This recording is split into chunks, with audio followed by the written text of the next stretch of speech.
Sorry about that. You know what? I'll stop and restart. Okay. Welcome to the WODcast podcast. I'm your host today. I'm Arminless, Scottless. We don't know what's going on in the show. Perfect. It's perfect. Yeah, but I am here with one of my OGs of CrossFit who was in this game way before I was, and I've been in it a while. My first coach, I would call him, my friend, great friend, and father, CrossFit owner, multiple CrossFit gyms. He's got a hot wife. He's got it all. He's got 2 kids. Ha! He's got a place in Hawaii now. He is the man, the myth, the legend, the scooter driver, David Paradiso of multiple locations of CrossFits now. He's one of those guys that in a business that is tough to make it, he is prospering. He is having struggles. Surviving. He's surviving.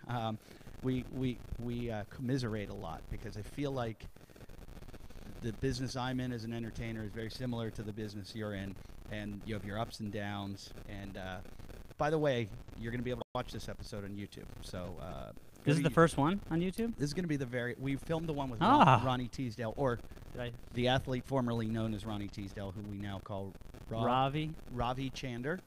And it's pretty cool. There's a guy in the background just doing some workout here. So here we are. We're at Paradiso CrossFit in Culver City. Correct.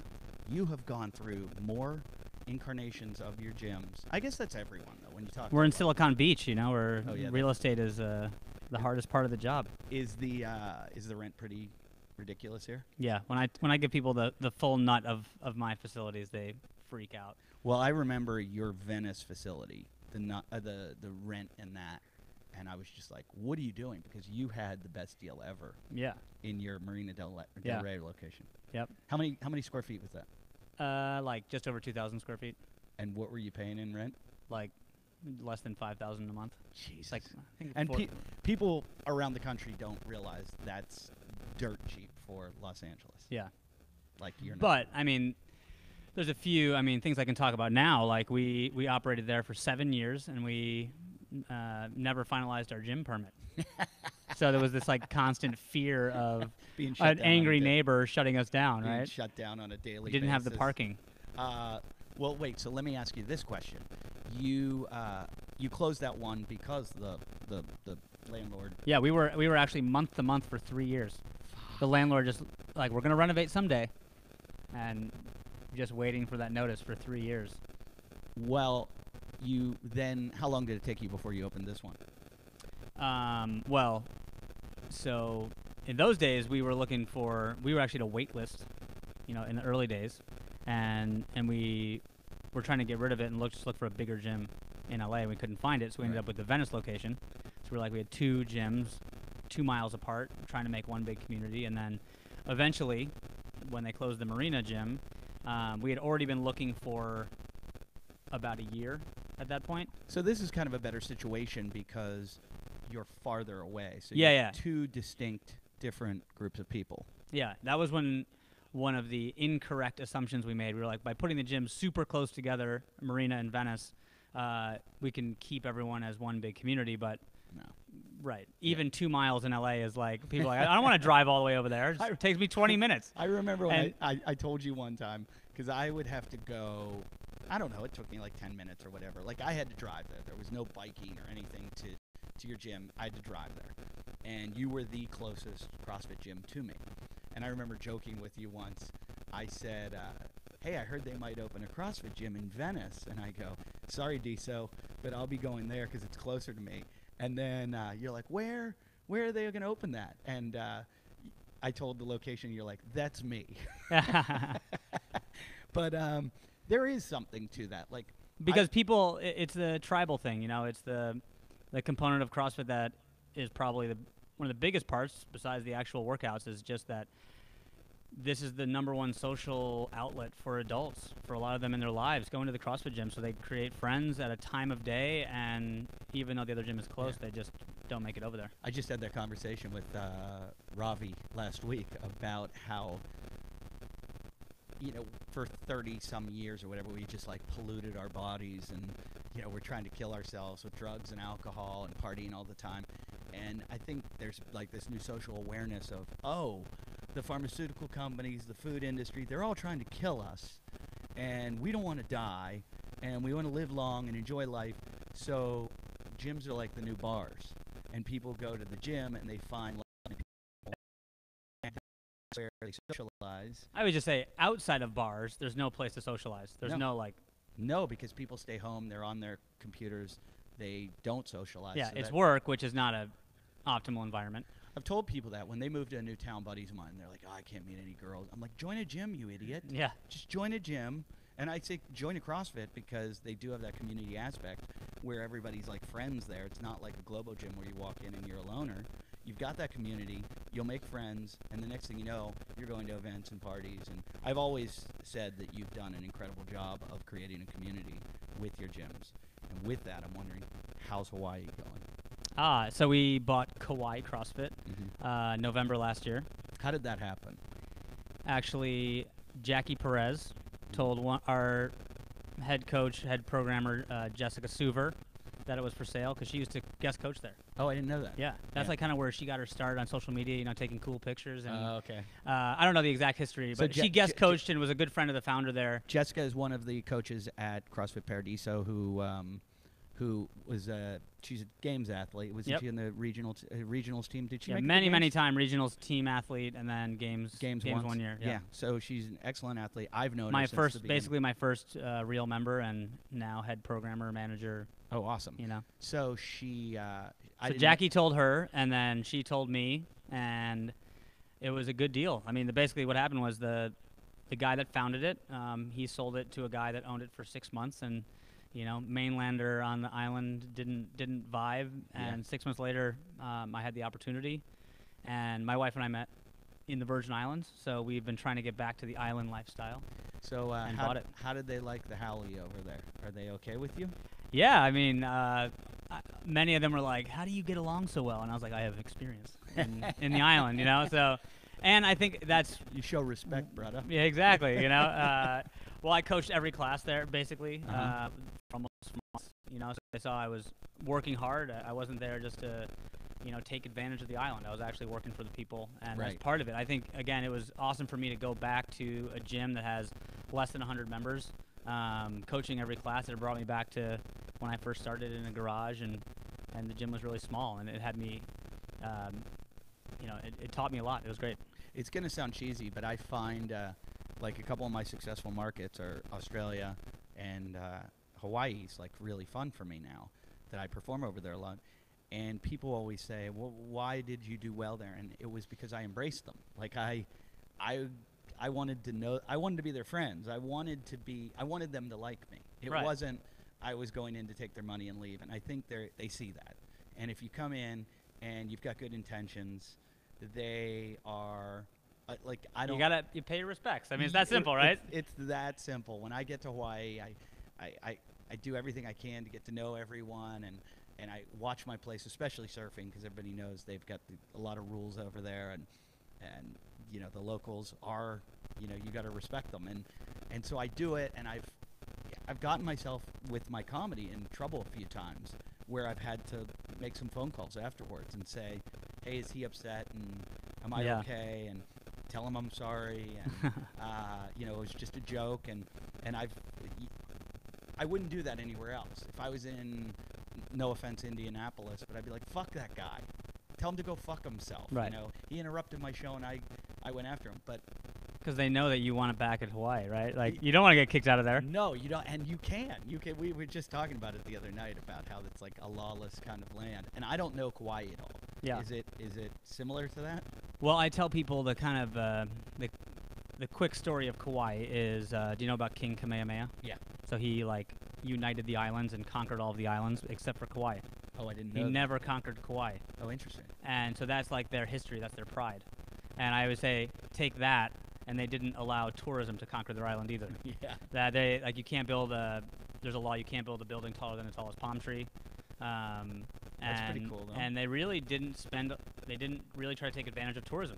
And social media has come around and really exposed Kauai as an awesome place, that kind of the hidden gem. And now I think grappling more with, how do we capitalize on that without ruining the island? Because it's really, that's what makes it great.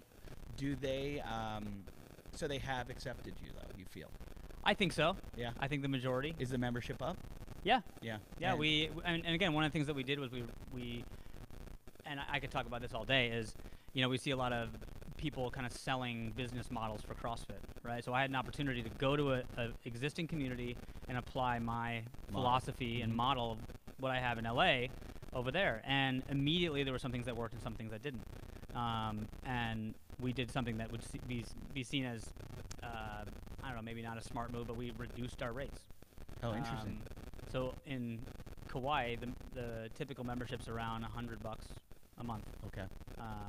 Less than half of what it is in LA. Right. And then we gave basically $20 off. So the memberships are $80. Oh, wow. Right? And people in LA saw that, they're like, what? Yeah. And like, yeah, it's only $20 off, really kind of the average, but we're trying to get the locals to see that we're not here just to make money. Right? We want to make this accessible. And create a community. A lot of people go to a gym called the Kauai Athletic Club. That was $65, and I was like, you can actually get coaching and join a community and have good programming for just $15 more. And so they were like, that was a big thing where they're like, oh, this guy's not just going to try to make money off of us, but he's listening to the fact that we're saying we think it's expensive. And I made a $10 locals drop-in rate. It's more expensive if you're traveling. And this is the idea. We make half of our revenue from drop-ins, from people on vacation. Yeah, you're one of those. I always give people shit for charging drop-ins, but like Zach. I always bring up Zach. I say, imagine running a gym in Vegas. You get 50 drop-ins a day. You have to. Your business model is going to be different than... You have to, or you have some... My parents living in suburban, Appleton, Wisconsin. I worked out with your mom. Yeah. Her gym in Appleton, Dairyland. Yeah, CrossFit Dairyland. Shout out. Yeah. I get it, though. If you're in a tourist location, you absolutely have to do that to keep yourself afloat. And if you have a drop-in once a month or once a week, it's no big deal. But if you're getting... or 5 a day, you have to charge. Yeah. And there's a lot of these like websites now. 30 years ago, I wanted to create a universal gym card, like a 1-800 number that you called and you put your credit card and you belong to a gym and you could just take it anywhere. Yeah. And I wanted to do this, and I just had no business sense back then. So I think a few CrossFit are doing that kind of thing now. I know they had tried it. I got contacted. I'm not sure how it played out. Yeah. Well, it's great that you're there, and if anyone can do it, you can, because there's been this discussion in CrossFit lately that we've kind of been on this theme of the show with Glassman changing the games format, and with it, how's CrossFit going to grow?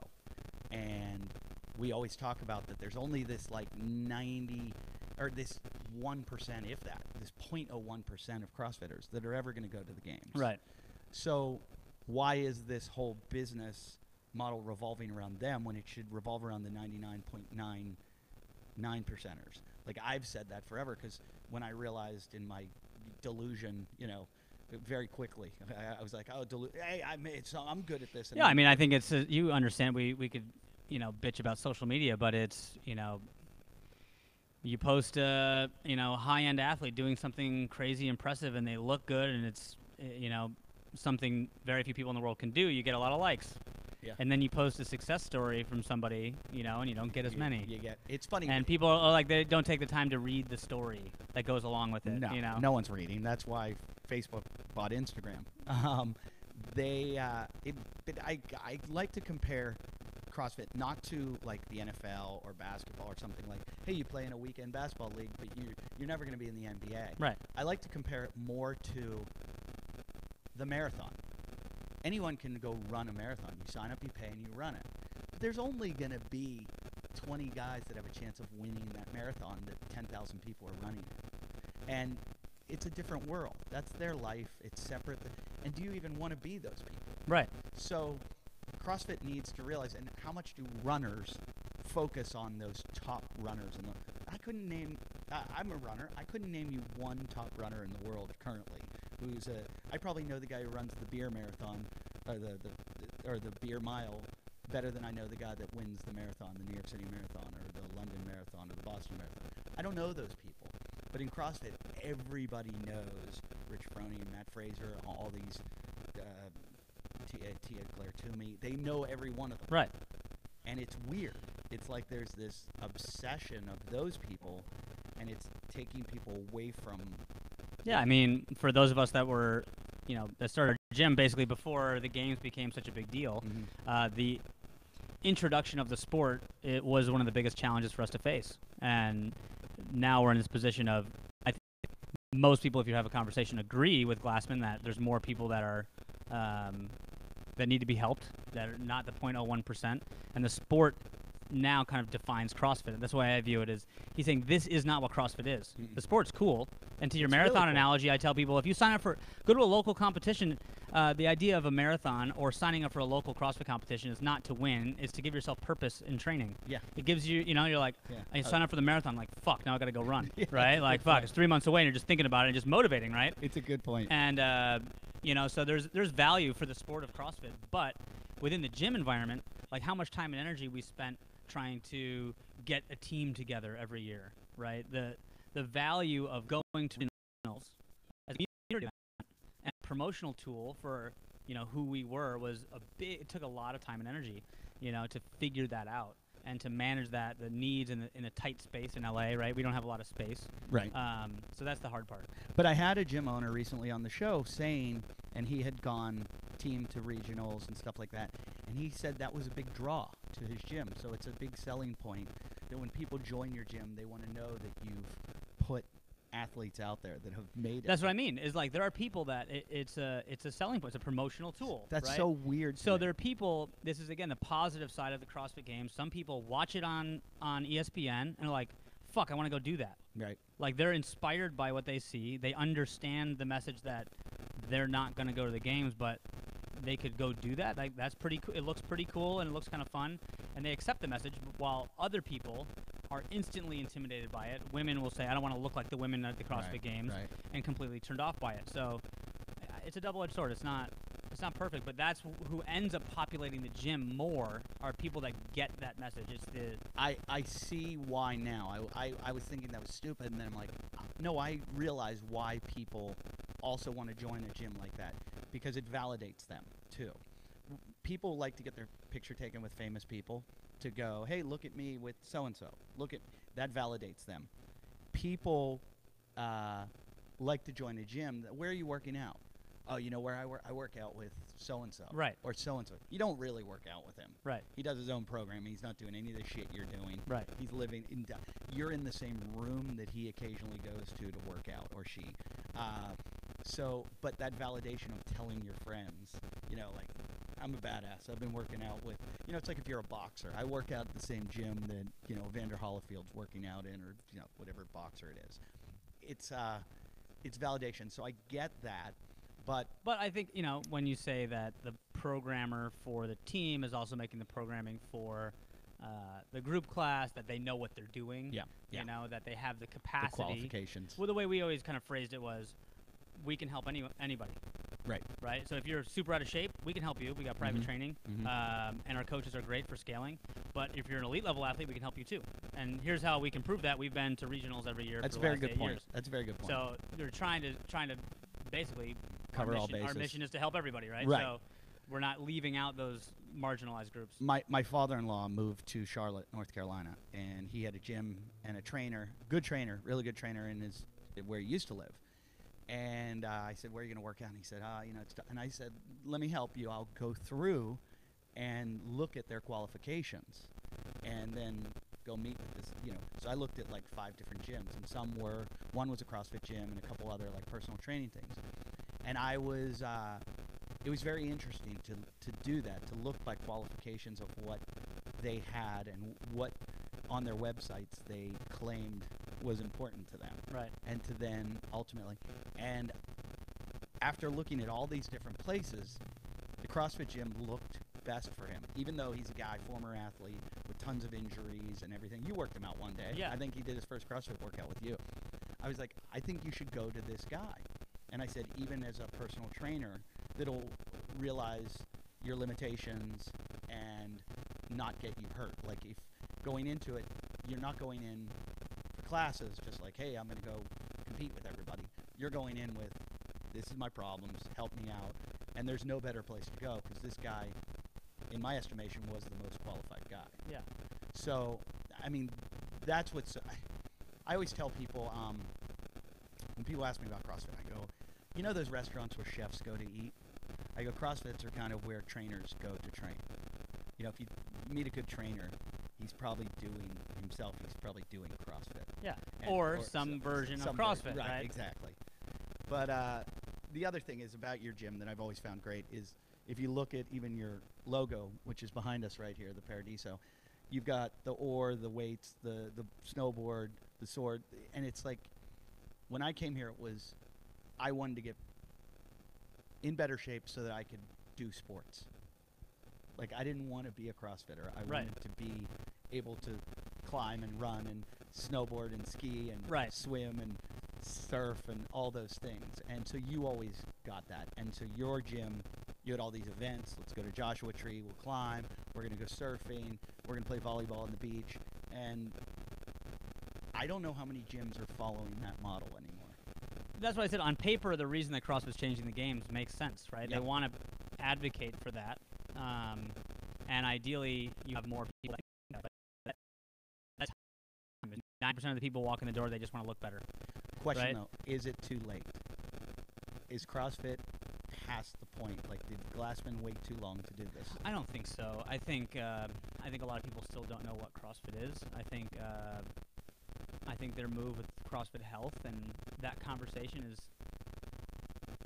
I think, a valid argument. Here's the. Do you know much about CrossFit Health? No. Like what's going on with it? No. I tell people there's a cool way that Glassman kind of put this, in my opinion, which was, he's like, when you look at the healthcare system where people talk about that stuff, he calls it the mess, right? Like, how do you fix that? Yeah. Like, everyone in the world is obese and sick and chronic disease and whatnot, like, and health insurance, and I don't even know, how it all works, right? He calls it the mess. And he says, but when I meet a person, fixing that person's easy. Mm-hmm.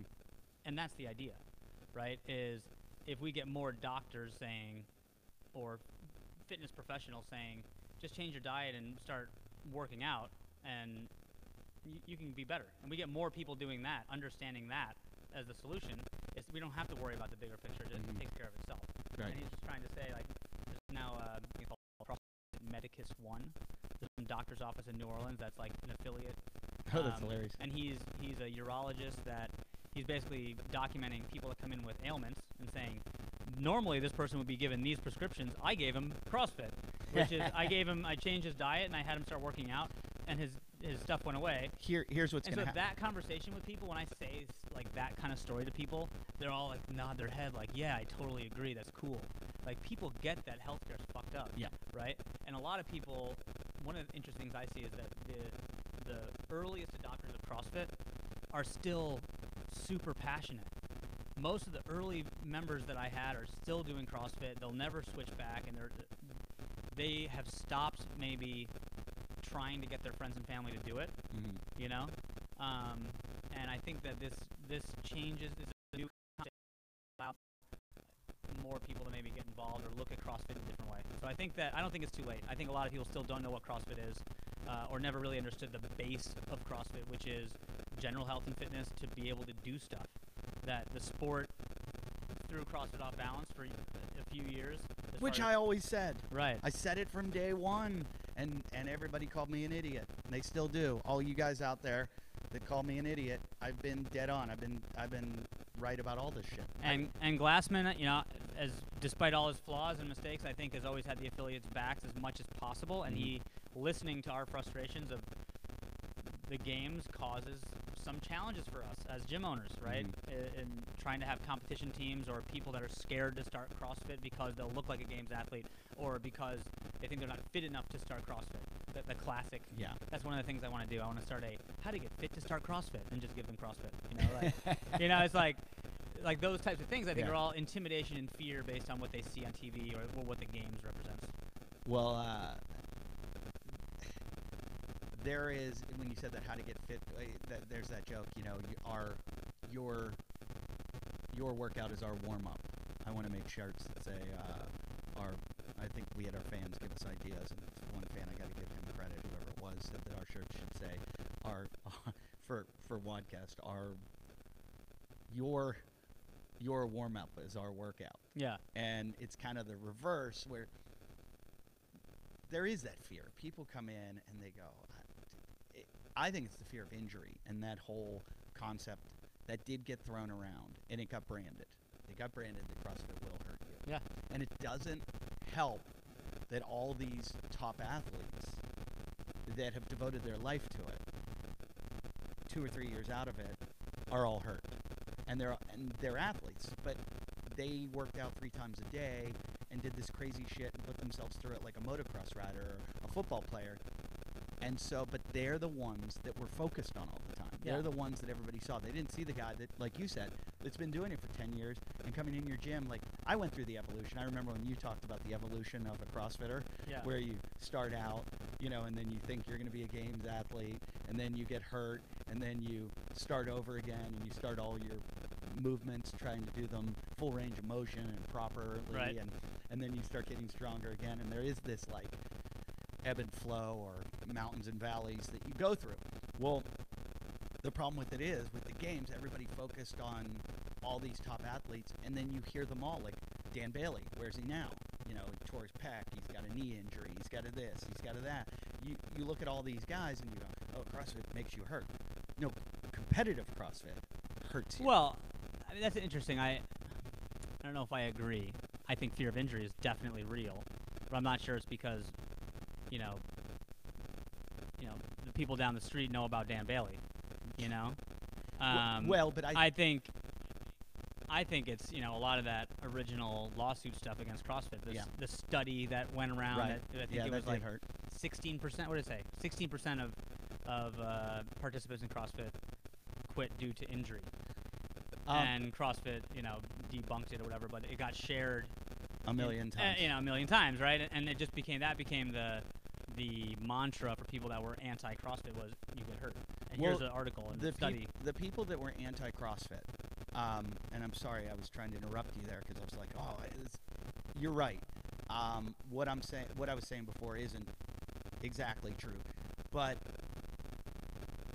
more than that study that went around, that hurt a lot. Yeah, I mean, that was actually right when I opened Venice, and I said that was like the first time we experienced non-growth. Like all of a sudden, it was like, you know, we were busting at the seams, and all of a sudden there was this like negative. Well, I call it the technology adoption curve, right? There's the early adopters, rapid growth, and then there's the blowback, right? That moment it dips back where people fight against the change, and well, there's also the way the media goes now.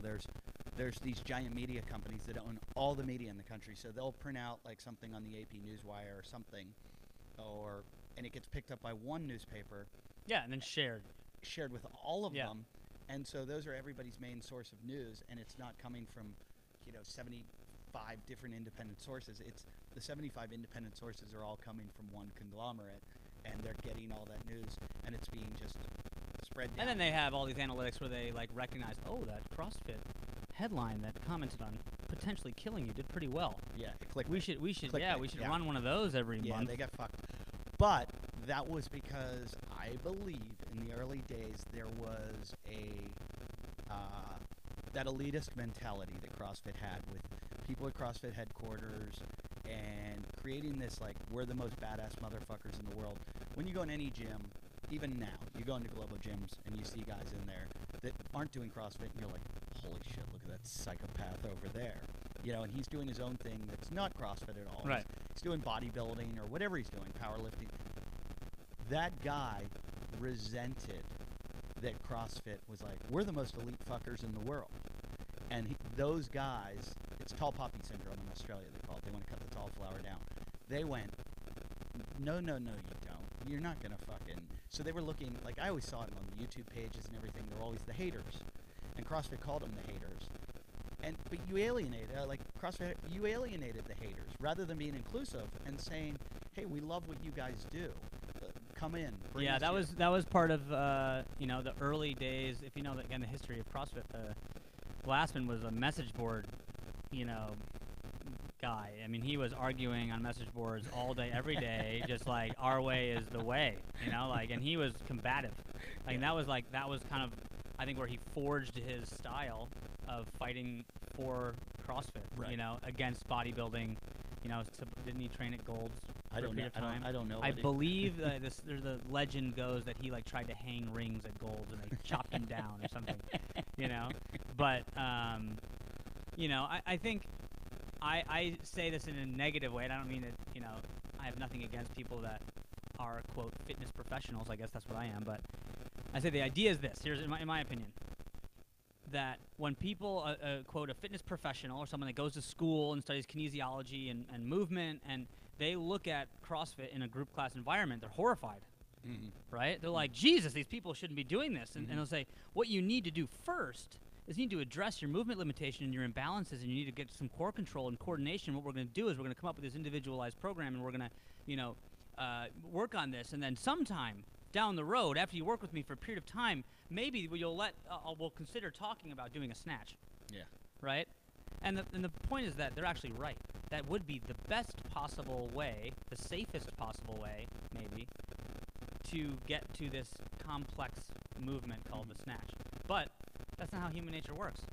No one will end up getting there. Yeah. Like, they don't like that process. People want to do it. Yeah. And CrossFit on their website took out the middleman and said, give it a try. Yeah. Here's a video how to do it. Go give it a try in your garage. Like, go to your local gym and give it a try. Yeah. And that is what defines CrossFit. Is it in what we call in our gym, we say a freedom of, or a culture of freedom and responsibility. Like, you're an adult. Right? We're gonna give you guidelines and coach you to the best of our abilities, and we'll communicate. And if you want to give it a try, here's the safest way you can do it. Start with a PVC pipe. Don't add weight. But if you want to add weight, you know, like we can do it together. But we try to, you know, let people do things, experience it, you know, and that's the part that a lot of haters on CrossFit don't want to let people try it. They know better. Right. So CrossFit took away their value, you know, of saying that they are the ones that hold all the information and you have to go to them first. And CrossFit started giving it back to the people, and it obviously worked, right? People are like, fuck yeah, I go to this gym and I do this crazy shit. It's awesome, you know. And unfortunately, some people overdo it. Some people do get hurt. But again, I say that's kind of the consequence of doing playing a sport and being active and taking risks and all that. So where do you think the state of the business is right now in America? CrossFit? Yeah. As far as my buddy that's on the level 1 training staff, he said things are still booming. Yeah. He said there's more gyms closing Right. than before, but that's because of what I was talking about earlier. Leases are closing and things like that, and you know, people started thinking they're going to make a lot of money, and Yeah. but he said they're still opening at a rapid rate. I'm surprised. Well, I'll say that not as rapid as it used to be in the U.S. Right. Outside the Yeah, U.S., it's booming. booming. I'm surprised it's not growing in the United States, because I would think, like you say, this space is expensive. I would think because of the internet. I mean, I buy everything. I was in a store the other day, and the girl's like, "Oh, this suitcase is half off," and I was like, "Oh, cool." And then I just turned around and typed it into Amazon. I was like, "Yeah, but it's $30 less Right, on right. Amazon." And I just ordered it, and it's going to my house, and it'll be there tomorrow, and I don't have to take it to the car with me, and then put it in the car, drive it home, take it. It's like it's there, delivered. So retail's shutting down. Like I was in the mall in the Beverly Center, and it was a ghost town. And so retail's getting crushed by things like Amazon. I would think because of that, all this retail space is just these landlords are like, who can be in a retail space? A restaurant? What else? So this would I would think your rents would be going down, but they're not. Well, not here. Yeah. I mean, that's my comment all the time. I opened a gym in the wrong city. Yeah. I mean, that's again why Kauai is just like every place you go is going to be different. Yeah. That's what's unique about it. Our membership, we didn't say this. Our membership in Kauai is on average 12 to 15 years older. My clients, my members there. But we're applying the same programming, you know, and seeing like how does that translate. You know, so again, I think that's what's cool. CrossFit done properly, and the way that I approach running the gym is a service-based organization, and we listen to the needs of our members and make changes based on that. How do you like the one? I mean, like, how do you like living there and doing? Well, living there. I mean, our goal is to create a place for CrossFitters to go and use their fitness. It's an amazing island. Multiple of my members have, ranches with horses and ATVs and awesome. motocross, and they go fishing and hunting and go camping on the beach, and it's just fantastic. Yeah. And what I'd like to do for those that are in LA, I say stuck in LA, Yeah. you got to get out. You got to get out of the city, and if we can make a community there where people from LA feel comfortable, and other CrossFitters know that there'll be a gym for them to train at, get discounts with activities, CrossFitter, make it just a destination for people to go and use their fitness and have a, healthier style vacation. Yeah, that's a great thing. That's kind of our goal. That's very popular now too. You're near the airport, right? In Yeah. Kauai. Yep. What's the town? Lehui. Lahui. So if you're out there and you want to drop in on one, if you're looking for a vacation in Hawaii, I know from, most people go to Oahu or go to Maui, and Oahu is a giant city. It's crazy, and the North Shore is beautiful if you're into surfing. But other than that, I'd go to Kona or go to one of the other islands where if you're trying to get away, and get to the country. I'm sure Kauai's a lot like that. Yeah, Very that's country. exactly right. Yeah. I mean, it's country. So if you're going to go on vacation, you want to go somewhere beautiful, go there, and then you have a good place to work out every day. It's so funny to think go on your vacation and work out. Right. But I always do. I'm like, oh, fuck, I've got so much time now. Right. I'm going to work out. It's like, what do I enjoy? I enjoy working out, where it used to be, most people have this mentality of like, going on vacation, I'm going to lie by the pool and just drink and eat. And like, to me, that's disgusting. I can't do it anymore. My body just goes, Well, yeah, that's the thing. yeah, my body just rejects everything at this point, except for marijuana. It's the only thing it wants. Yeah, it's weird. I can't drink anymore. I get just miserable. I heard an old whole comedy bit you did. No marijuana for you. Oh yeah, How things have changed. No, it's No edibles. I didn't. Oh, I'll still never do it ever again. Ever again. When people say marijuana is the safest drug in the world, I'm like, really? Yeah, go eat this full-size brownie. and then talk to me, because I'd rather do bath salts. So, Venice Barbell Club, what happened with that? We were talking about this before the show. The last time I was on the show, I was about to open a standalone Olympic lifting facility called the Venice Barbell Club, which was operating out of the back of one of our CrossFit gyms. Just seeing the growth of Olympic lifting and believing that it's needs more facilities to support it. We opened up a standalone gym. It was, about 1,000 meters from our CrossFit gym. And long story short, we closed it about a year and a half later. When did you close? July. So we opened, I think, October of 2016, and then closed. Reason for closing? Just it wasn't. There was Wasn't there was no path forward where it was going to make money that we could see. It became for the people that were there, they loved it. I mean, it was amazing, right? I thought maybe it was because neighbors were giving you a hard that time. was also true. That prevented us from running the best possible facility. We invested a lot of money into trying to redo the floors and problems with neighbors, but additionally, we just had problems with getting people to sign up for memberships. It became, the way I viewed it, as a very expensive amenity for our CrossFit members. Right. Just the cost of the rent plus the payroll, and then it was free for our CrossFit members. So when we look back at how we ran it, we could have done many different things differently. Right. But we we were a bit overconfident, I would say. Sure. And then the costs were a little higher. I didn't spend too much time doing the numbers. Right, exactly. I just That's how I run all my exactly businesses. exactly. We're like, CrossFit's doing great. We wanted to support people that wanted to improve in Olympic lifting, and just opened up. And yeah, again, we had a lot to figure out, and we realized it was just a new product. We didn't know exactly how to implement it for every level, and just a variety of things that just didn't work out.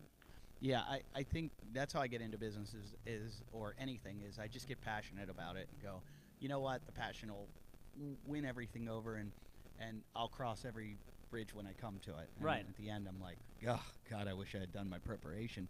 But I wouldn't look at that as and another factor, besides the neighbors, and we were trying to get this location open. The Culver City location was 8 months behind Oh, schedule. yeah, I We were remember how paying, hard that was. again, an absurd amount of money per month not operating. So just general finances. So things just didn't work out. I still have high hopes for the Venice Barbell Club and Olympic lifting in general. We still have some people doing the programming in our CrossFit gyms, and we just sent 2 athletes to the American Open Series. Oh wow, And who's going? David Pacman Okay. and Katie Martin both went, and their first time at the American Open. So Oh wow. they're super Congratulations. motivated, and we have coaching twice a week now, and basically our message to them was we tried our best, and Yeah, I wouldn't look at it as a failure. It's a learning experience. absolutely. Yeah. We did everything we could for them and the athletes, and it was a learning experience. Okay, so this. But it is a niche, pretty niche market. I always thought it was, and it was always the part of CrossFit that I liked the least. Yeah. Maybe because I'm not good at it. I agree. I can't. Personally, I was like, I can't do Olympic lifting 5 days a week. It's a grind. It hurt. But too for much. some people, it's really, I love seeing it. Like some people just love the Love it, barbell. love it. They just love the barbell, and that was the idea. Is we wanted to support those people, Yeah. and the people that just didn't like CrossFit. We had people that had tried CrossFit and came in and tried the barbell. Like, this is what I had been looking for. So weird. Yeah, and just but, but they're out there. A lot of them. A lot Yeah, of them and listen to the so- show, and I don't fault you. I just think you're fucking weirdos. That's it. No. I have a weak pelvis. I think it has a lot to do with did you ever read that article about the Chinese mother kind of thing where the parents the mother forced her kids to work really hard at things even though their kids hate it because they believe if you force them in the beginning, once they get good at it, they'll love it. Yeah. So you have to force them through that pain in the beginning where people are like, oh, you should let your kid have free will and let them have. And this mother was like, no, she forced her daughter to play violin because then the daughter was excellent at violin. And then the daughter enjoyed because she was a success and she got attention Right. because of it. And I think people gravitate to what they're good at. And I just was never. I'm not a super strong guy, and it was hard for me. It's like You have bad ankle mobility. Yeah, That's I not do your have- fault. I do have bad I ankle know. mobility. And I also, it's like a golf swing. I always found golf difficult because you just sit there and work on that golf swing over and over and over, and the tiniest little changes you make to it, and that's what makes you a better golfer. And to me, that was boring. Yeah. I feel like that's the same with the snatch. You sit there and constantly film it, go over it, Yeah. analyze it, and I just like more randomness and stuff thrown at me, and so I would like to see, as always, I like more of the gymnastic movements in CrossFit because we joked about this with Dusty Highland years ago. That I said the problem with gymnastics, why it's never gotten big in America, is because of those white pants and the pointing of the toes. Like when you grow up and you watch that, you're like, oh, this sport's so like it's just not. I don't want to be that guy with the pointy toes and the white pants. But if you put like basketball shorts and a t-shirt on that guy, and just had him go up and do all those things on bars, and you're like, this guy's a fucking badass. Yeah. Like, this is the coolest shit I've ever seen in my life. Yeah, gymnastics, man. Oh, it's tough nut to crack. Bad branding in the United States. Tough nut to crack. As far, because, I don't know how it goes in Russia and China, but in the United States, like when I ran track at Pitt, we had 2 guys doing gymnastics, and they would go to the weight room with us, and they were fucking badasses. Yeah. These guys they could beat everybody and everything in the weight room. But it just was like, man, look at these 2 fucking gymnasts. Like they were the joke of the kind of athletics program. You're saying there's like an effeminate aspect to gymnastics because of the outfit and the way they have to do the like salute at the end. Yeah, like the way What do you call that? The way they have to stomp it or stick it, and they're like, ta-da. Yeah, that part. And it just made it not.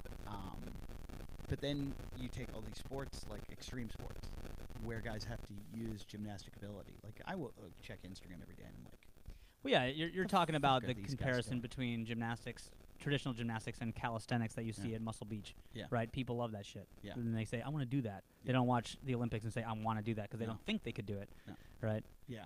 Well, I just don't. There's so much of it that I don't know. I also think there's You know, we tried to get I tried to get people into body movement by doing acro yoga at the gym, and that didn't really take either. no. I think it was the touching. It is a little weird. Some people don't like the touching. Not. I'm not. Yeah, they they don't want to touch another sport. first Some of all- CrossFitters and a lot of CrossFitters love acro yoga, but still, like in the community as a whole, No.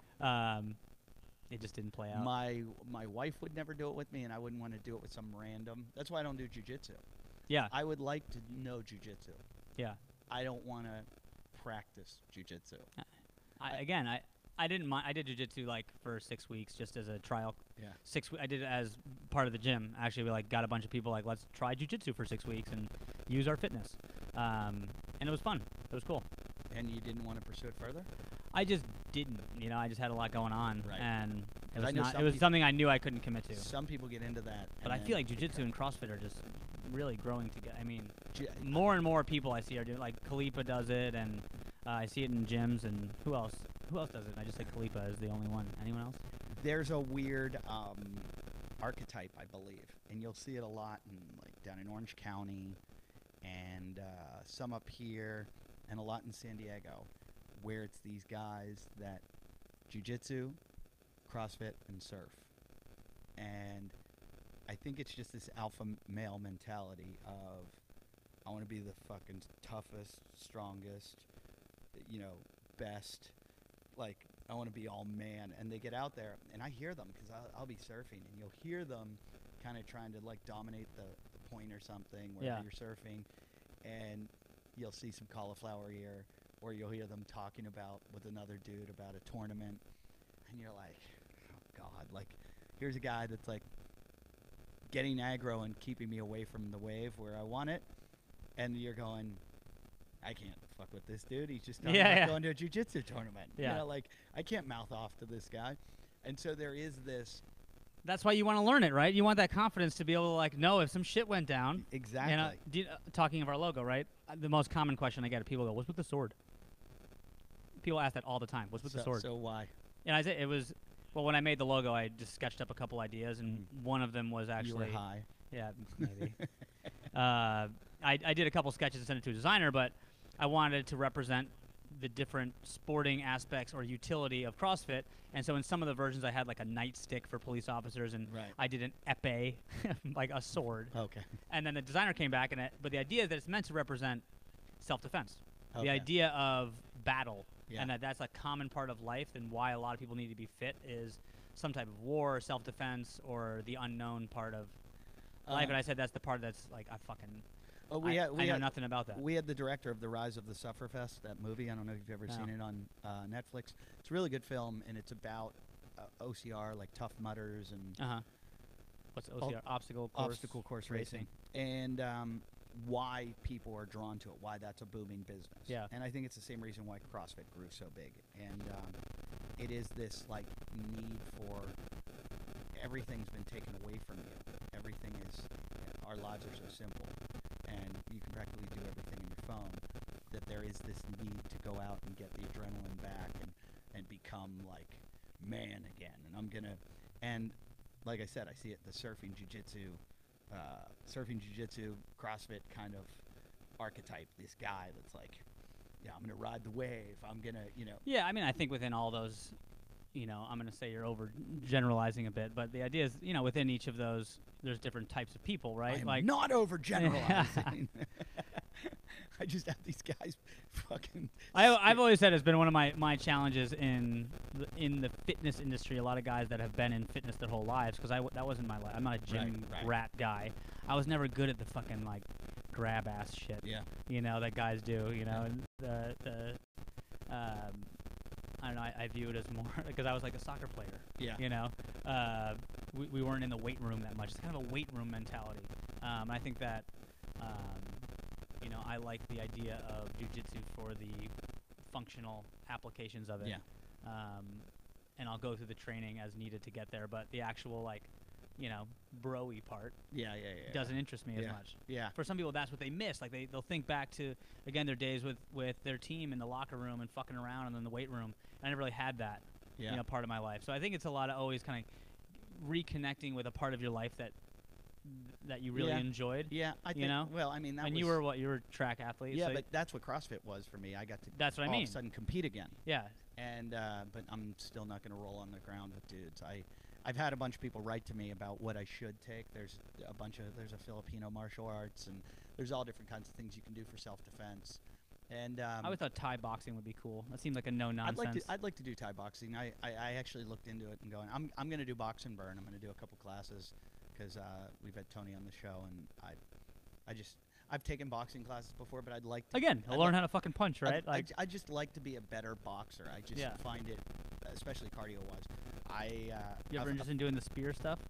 Well, let me tell you this. A friend of mine who owns a comedy club in Georgia, he's 47 years old, I think, and he signed up to fight in a boxing match. He trained for like 6 months, and he fought a guy who'd fought like 20 fights, and he beat the dude.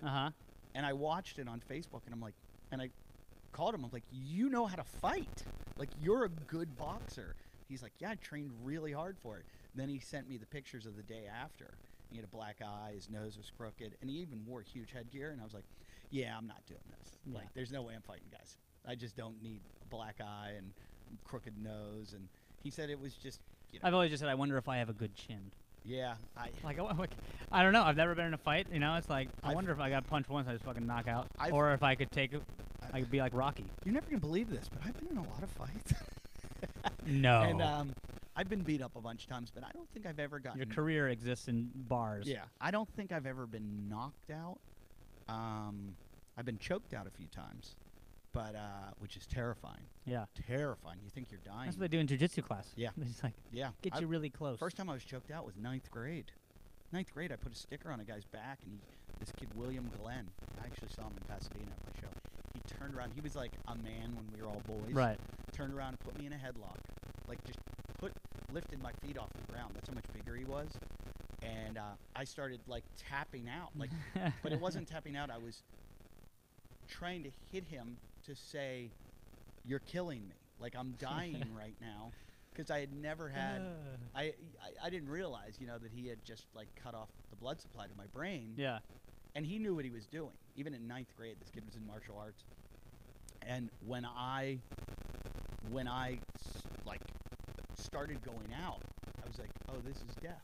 This is how I just, and then I woke up on the floor, and I was like, oh my God, thank God. Like, I thought I was dying. And it happened so quickly. I mean, he reminded me of the pass-out game in high school. Oh, did you do that one? Oh, of course. I didn't, but I wasn't aware of that. I didn't. All I thought was, all my oxygen's gone. He's just strangled me. Yeah.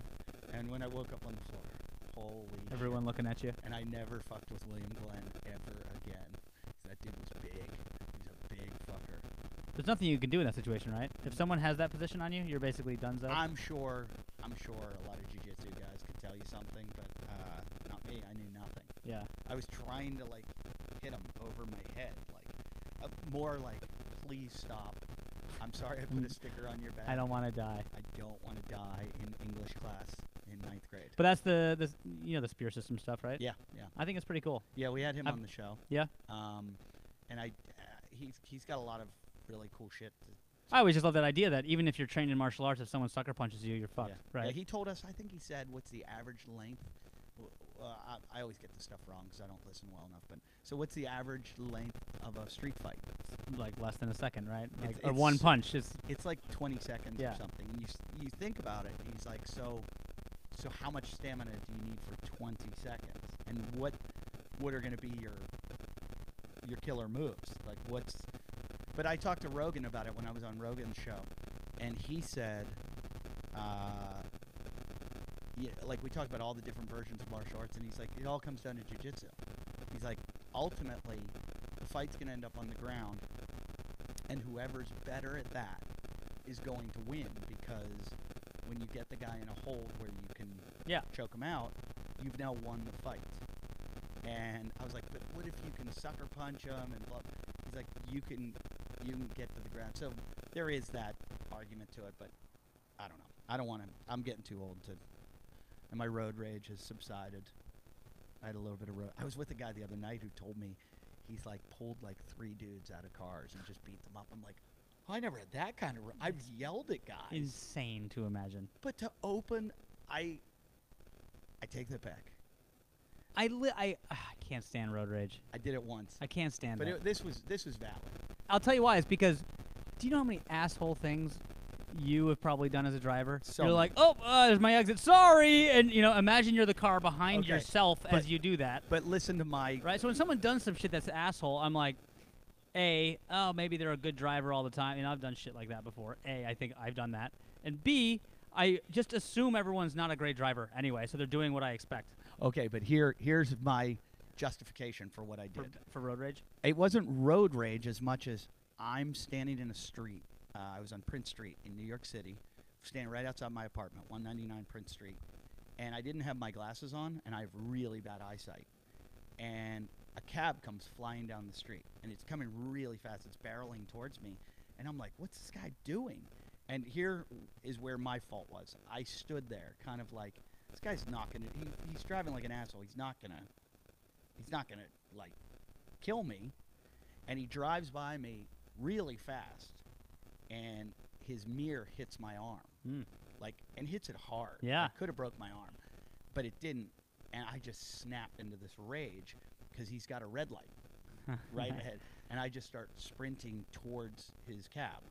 Well, the light, I think he ran the light. He ran the light and made like a right turn. You're not allowed to turn right on red. And like sees you coming in the rearview he mirror. saw me coming. Yeah. He heard the thunk. Oh, yeah. Like he hit me, and he's like, "Oh fuck this guy." Every now and then on my scooter, I do that. So he goes right, and I'm sprinting after him. I take a right, then he goes right again, and I go after him, and I've kind of lost him, but because I'm now running about 300 meters, I've now come around the turn, full sprint, like fucking angry. I'm like, I'm gonna murder this guy. The cab's sitting there at the red light, and I just open the door and grab the guy by the shirt and pull him out. And as I'm doing this, I see two people sitting in the back seat, horrified that this is happening. And I realize that the cab that hit me didn't have passengers in it. So I have just pulled some man out of the cab. Where it all goes wrong, right? For no reason. And there's this, like, luckily in that, this is all in a moment, I'm like, oh, I'm so sorry. I'm really sorry, wrong, and I just fucking ran away. Like, I just yanked the dude out of it. Like, the poor guy looked at me like, what? He's... Wonder if that guy's a WODcast podcast listener. No, but I felt terrible about it, and I was like, why would I do that? Why did I was so angry that the guy hit me with his cab that I was like, I'm going to fucking kill him. I'm going to kill him. And that rage took over. So I guess it wasn't road rage. I saw someone steal a bicycle of mine. You got the rage? Well, I was chasing after him on foot, and he looked back at me just like, because I was on foot and he was on bike, right? So he knew he was going to just get it. So I ran back to my apartment. Now it's like he could be anywhere, right? But I got back in my car and I was driving around. I was like, he won't know what car I'm driving. If I see him, I'm gonna fucking run him over. He won't even know who I am. I was like, I'll just clip his back tire. I think there is that adrenaline and rage can overcome you, and you see how people do fucking dumb get in the moment, in the heat of it. And luckily it wears off, because I've had that where, like, a guy robbed me once in my house here in Venice, and I chased after him. And it feels like righting a wrong, right? Yeah, like yeah. You're defending there is something to that as humans. Justice. Yeah, that's what it is. Right. That's what it is. I think that's a lot of times why, and I don't want to get into this topic, but why cops are sometimes overzealous. Sometimes that they do feel like they're righting a wrong, and they are a lot of times. And so they're like, I fucking patrol these streets and take care of everybody and do the right thing every day, and you're an asshole. Fuck you. And that's why it escalates sometimes to a level where they end up getting themselves in trouble. Yeah. So that's why I've always said, it takes a particular mentality to be able to do that job. I could never be a cop. Never, ever, ever, because there'd be like a lot of dead people, and they'd be like, he needs to go to prison. One last thing before we go. I wanted to ask you about, are you doing, now that you are 2 kids? Oh. Are the kids, your oldest is almost 3? Yep. Or is 3? Almost 3, Leona. Almost 3. They're hanging out in the gym a lot. Mm-hmm. Is she picking any of this stuff up and playing on any of the stuff? And yeah, it was cool when we were in Kauai, actually. Yeah. That transition occurred. She's obviously been doing the classic hang from the pull-up Yeah, bar, the yeah. rings. But then just like, about 2 months into Kauai, she just transitioned and all of a sudden was like coaching people, and like, get this jump rope over here. No, put this box over here. And then just trying to, every now and then following along with the warm-up and getting a PVC pipe and doing burpees. And yeah, it's cool. That's like one of the most common statements people say, like how lucky she is to grow up in that, right? But Yeah, and just like to I do. see, the classic hilarity, right? I was doing this this workout called Mass Made Simple. It's a weight gain by Dan John program, and you have to do these complexes and high rep back squats, and like I would, have to do this complex, and I'd put the bar down and just sit down and breathe heavy, and she would do something with a PVC pipe and then sit on the ground and start breathing really heavy, just making fun of me, or just mimicking me. Yeah. But she gets to see people work really hard. Yep. And she also and it's going to be normal for her for that to happen. That's what I was going to say. I wonder what's going to happen with these generations of kids growing up in CrossFit gyms, how much better their athletics is going to be than the average kid because of that, growing up in this atmosphere. Parents that take their kids to the gym and kind of immerse them in it. Like, my daughter goes to gymnastics. She comes home from gymnastics, and I'm working out in the gym, and she does all the stuff she does in gymnastics, and kind of plays around on the rings and the pull-up bar and all that stuff, and rolls around on it. You're giving them play that's going to help them. Do you do CrossFit for kids here or at the other gym? We don't offer it now. I got certified in it. We did it briefly, but it's hard because we have so many classes. It's like when school gets out, and then we have the adults come. They don't recommend having like adults and kids intermingling. Just for liability reasons and safety reasons, and so it just never worked for us. I'll tell you what I've because found. of the facility more than anything. What I've found even better than CrossFit for kids, and I'm sorry, CrossFit for kids is great and everything, but I take my daughter to Dojo Boom, which is a trampoline park, and it's got everything. It's got rings, it's got jungle gyms, it's got climbing walls, it's got balance beams, everything you can imagine, foam pits, trampolines, and she will run around for 2 hours, not even, and she basically makes it about an hour before she's wilting. Yeah. And she doesn't realize that she just did the most awesome workout ever. Right. And she just played for an hour and screamed and ran around and did this. And I hope these places succeed like these. It's almost like free running trampoline park, and it's just great for kids. It's incredible, and it's almost like Hunter McIntyre, the OCR guy that we have on, he always calls me. He's like, "Hey, you want to go to Dojo Boom with me?" Because he does workouts there. Right. And I think it's something that CrossFitters could look into if you want to increase your fitness and use it. It's a really fun way. Jumping on trampolines for an hour will beat the shit out of you, and it's you're gonna do flips and all kinds of shit. And well, I actually read that it's turning into one of the biggest causes of orthopedic injury in kids. Yeah, I wouldn't doubt it. I watched. There's a guy up in Santa Barbara at a gym, Nick Kahn. Okay. And he posted a photo of his foot pointing the wrong way. Literally just total devastation, fucked up bad. Well, I saw one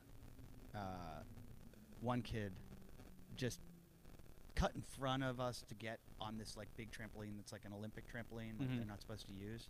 You're supposed to be a certain age. This kid was just doing flips on it. All of a sudden, I just saw him land right on his head, on his neck. And I was like, "Oh, this kid's gonna die!" I just watched a kid die in front of me, and I turned around and I go, "Is somebody his dad? Is somebody his dad?" Because I'm I don't want to, have to deal with this. And I was like, "Somebody," and as the ambulance goes by. Anyway, that was special sound effects brought to you by WODcast Podcast. Yes, well, it's been awesome being here. One of my favorite people in the world, David, and your wife. Doing the show, we give all our guests a Myopucks, which is do you know what this is? No. How fucking cool is this? It's expensive. It's basically a TENS machine. Okay. It's an electronic muscle stimulation machine. It's portable. Sweet. It's portable. It's affordable. It's I've used all the ones on the market. This is the one I like the best because of the portableness of it. And we also give you a leopard claw. How about that? Everybody that listens gets one of these. It's a Is this like Graston? that is like a Graston. It's a soft tissue multi-tool for self-mobilization. It increases blood flow. It breaks up the restrictions. And the TENS machine does the same thing. It kind of increases blood flow, removes waste, and you recover more efficiently. And you can My also, wife's birthday's coming up. if you've got if you've got pain, you hide it now so she doesn't see it, and then you can just wrap it up, and it'll decrease the pain. So you can. She won't listen to the show. There's one. There's one that decreases pain, and then it's just awesome, and it's like a little remote. No, it's awesome. I did it for my mother-in-law recently. She hurt her back. I had it on her. I go, look. I go, put this on for a couple days, and I swear to work. And she was like, this was a miracle. I go, I know it is. So go to myopucks.com. You get 5% off if you get one, and if you put in WODcast at the sign out. And I also want to congratulate Chris Spigner, who gets a free one for donating to our Patreon. If you donate to our Patreon, patreon.com/WODcast, and we just pick. You got to donate a decent amount. This guy did like $30 or something.